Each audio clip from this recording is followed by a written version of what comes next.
the biggest concern are ideas. What would happen if, let's take the world of religion that I know very well, if many people from the religious right would come to Cuba because they believe that Cuba is unchurched, which in fact they're not. There are lots of churches in Cuba. People go to church rather regularly. I went to the Presbyterian church, and the minister said, sort of slyly, he said, "Please go home and tell the Presbyterians there are Presbyterian churches where they're packed and there isn't a seat left, but it just happens that it's in Cuba." So I think there's a lot of both need that would be fulfilled if the blockade were lifted, and there's also a lot of fear as to what might happen if they were suddenly invaded by a lot of Americans who come with their own reasons for being there, whose ideology is very different from Cuba. And I'm not talking about democracy versus communism. It's more the kind of war of ideas that we see ourselves in the world of religion. So there's both a negative and a positive. But if I asked the Cubans this time I was there, I said, after 48 years of this blockade, do you still want it lifted? And they said yes, because they feel the people suffer by virtue of the blockade. And now one of the lobbies for lifting the blockade in our own country, interestingly enough, are the farmers, because they see Cuba as a rich market in which they could trade. Cubans need some of the things that we have, some of the vegetables that we have, some of the food that we have readily available that they don't have. And our farmers see that as a market. So when I was down there were a couple U.S. senators and representatives there from the farm states who were there to go back and lobby our government to lift the blockade so that they could properly trade with Cuba. So there's a lot. Dan Rather was there when I was there. He's doing a hour-long film on Cuba. There's a lot of, I think we become very fascinated with Cuba because we don't know anything about it. It's kind of like the unknown. And then because we tell so many lies, I don't know what else to call it, we tell so many lies about Cuba, that when you actually go to Cuba, I was with a group of people, none of whom had ever been to Cuba before. And that's just what they kept saying. Oh my goodness, this is nothing like what we've been told. There's singing, there's dancing, Cubans are laughing people, they're happy people.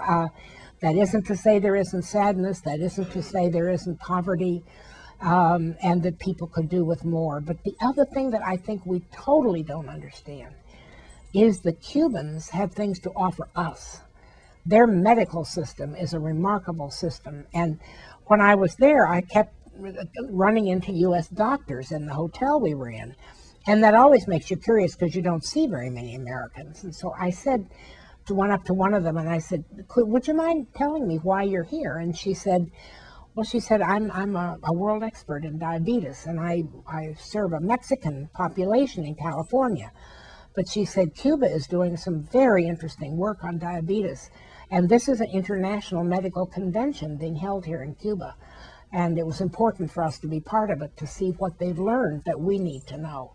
Well, that was a whole different understanding, that Cuba was one of the first countries to come up with I think it was a vaccination for childhood meningitis. They discovered a way to deal with childhood meningitis, which is almost automatically something that can take quickly the lives of a young child. And we did finally allow that technology to come to us. But the fact that we even had to think about it when there were lives at stake of children, and just because Cuba found this, was something we wanted to ignore. So I think the other sadness for me is that when you go there, you see a beautiful airport, and the airport is the gift of the Canadian government, because so many Canadians come there for vacation.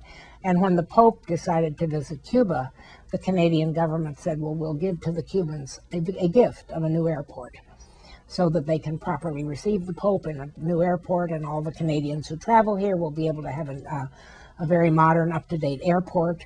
You see beautiful hotels that are being built by the Italians, the Spaniards, and the French.